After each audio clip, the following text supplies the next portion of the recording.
The idea has long been politically charged, but in the last few weeks, it's played out on Canada's political stage in a very dramatic way. First, the RCMP commissioner denied there was systemic racism in the force. Then she reversed course and agreed, yes, there is systemic racism in the RCMP.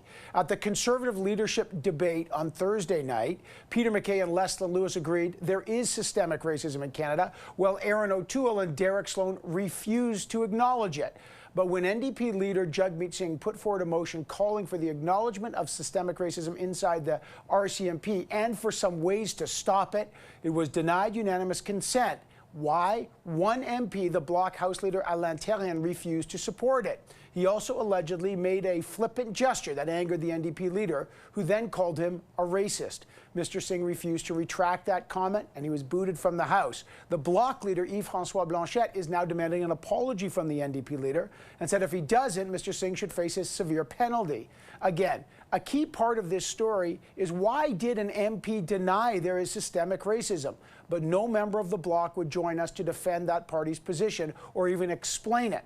But was Mr. Singh justified in calling an MP a racist? Let's find out. He joins us now. Mr. Singh, always good to have you back on our program. I hope you and the family are well. The Bloc leader has asked you to apologize. You won't. Why not? This moment has never been about me. And certainly after what's happened, it's not about what happened between me and one MP. After taking the stand to fight systemic racism and trying to do something to push the Liberal government to actually act, the outpouring of love and response that I've received has basically been, you've captured the frustration that we feel. Indigenous leaders, chiefs have reached out, people have been saying, this is the pain that we feel, that why can't we fix this problem?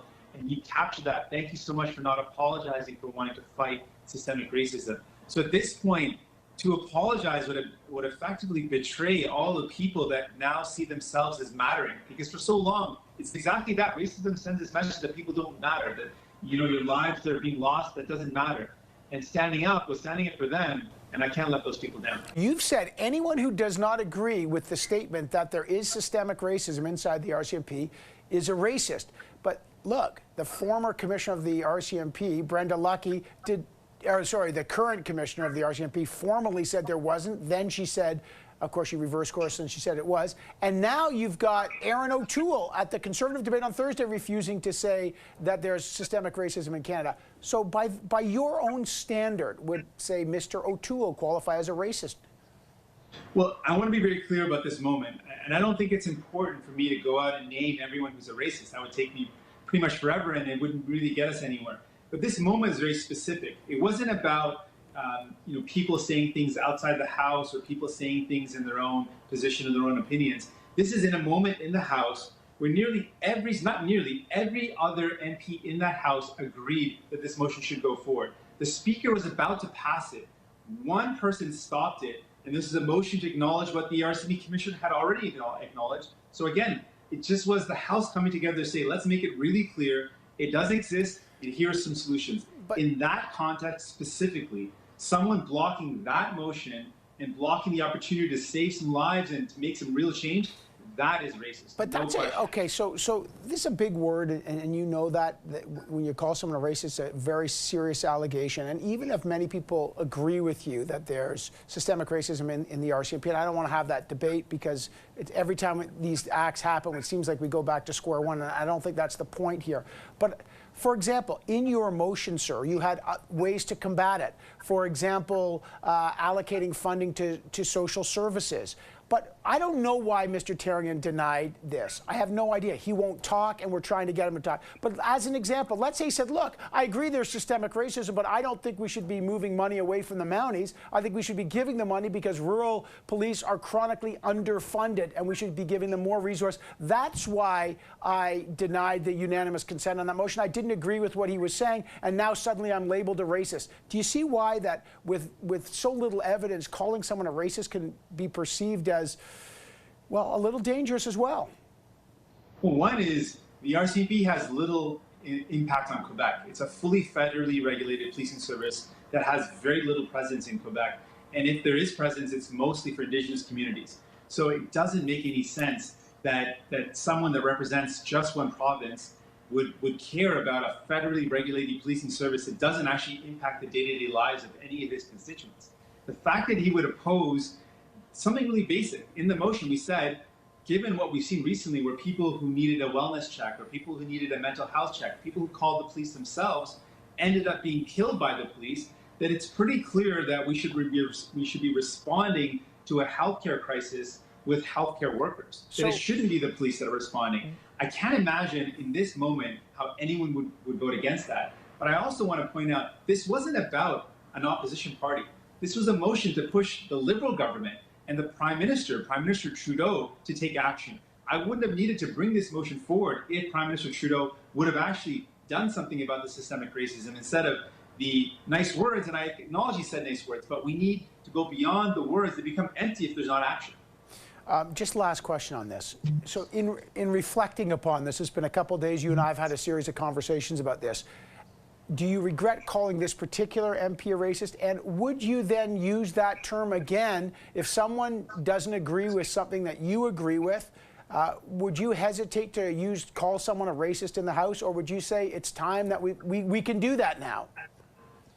Well, broadly, I will never hesitate to call out systemic racism and to push for change. On the specific, that's general. Specifically, that moment was very unique. And if that moment was ever recreated where one person stopped a motion that was going to make a difference in the lives of people and collectively acknowledge the systemic racism going on, that moment is so unique that I don't know if that moment would ever be repeated. If that exact moment is repeated, I wouldn't hesitate to do what I did.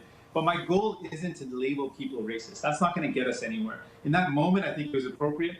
But what I do want to do is I want to actually see changes. I want to see Prime Minister Trudeau back up his words. He said some nice things. I want to see him back that up and actually bring in the changes, the use of force review, the de-escalation prioritization, making sure we review the budget of the RCMP, the $10 million a day, and fund healthcare responses, not police responses to a healthcare crisis. I want to see those things happen, and that's where I'm putting my efforts. Let me just quickly switch to another topic. What do you make of Canada's failure to get a temporary seat on the UN Security Council?